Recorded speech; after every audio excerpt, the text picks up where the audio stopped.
আমি বড় কথা আলোচনা করছি।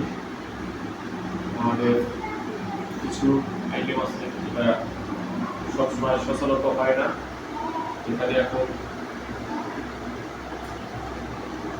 হচ্ছে বিফ বডি কাবাব এবং স্টিক কাটিস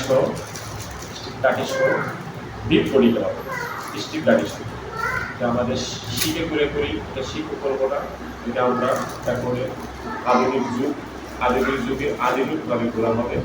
এটা আমাদের কাটি দিয়ে আধুনিক যুগে আধুনিকভাবে করা হবে। আগে করতাম আমরা শিখে করে, এখন শিখ থেকে পরিবর্তন আসছি, আমরা এখন করতেছি কাটি দিয়ে। এটা হলো বডি কাবাব। আমি এখন বডি কাবাবের জন্য অন্যান্য জিনিস রেডি করছি। বডি কাবাবের জন্য আমি বডি কাবাবের জন্য রেডি করতেছি বিরিস্তা।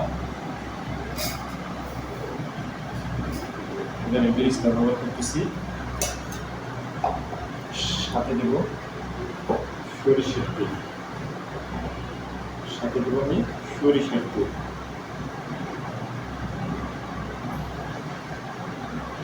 আমি এরপর এটারে ব্যালেন্স করে নিচ্ছি।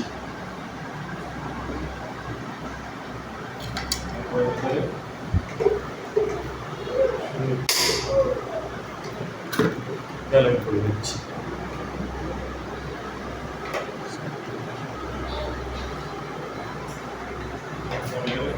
সুন্দর করে ব্যালেন্স করে নিচ্ছি।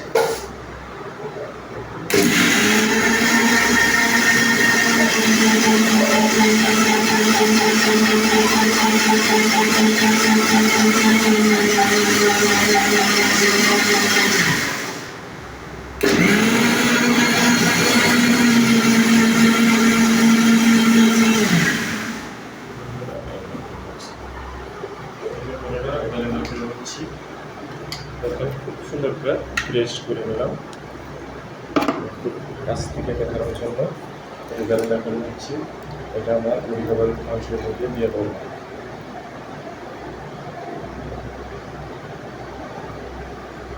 বডি কাবাবের মাংসের জন্য পেস্ট, বডি কাবাবের মাংসের জন্য দিয়ে দিলাম।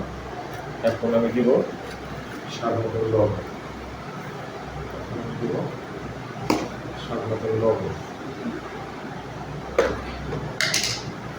দিচ্ছি এখন লবণ।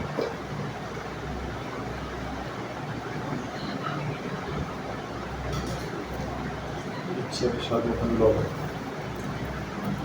সাথে দিচ্ছি হালকা করে টেস্টিং সল্ট। টেস্টিং সল্ট ব্যবহার করতেছি,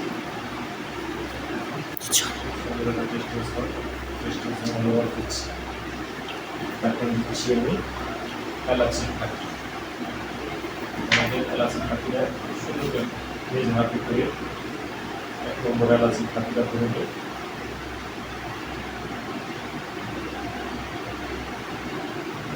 দিচ্ছি এলাচি ফাঁকি।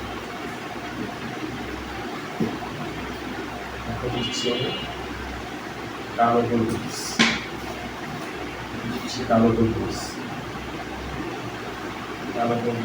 দিচ্ছি। এখন দিচ্ছি আমি দারচিনি খাবো, দারচিনি খাবো, দিচ্ছি দারচিনি খাবো, দারচিনি খাবো। তারপর দিচ্ছি কর্নফ্লাওয়ার, দিচ্ছি কর্নফ্লাওয়ার।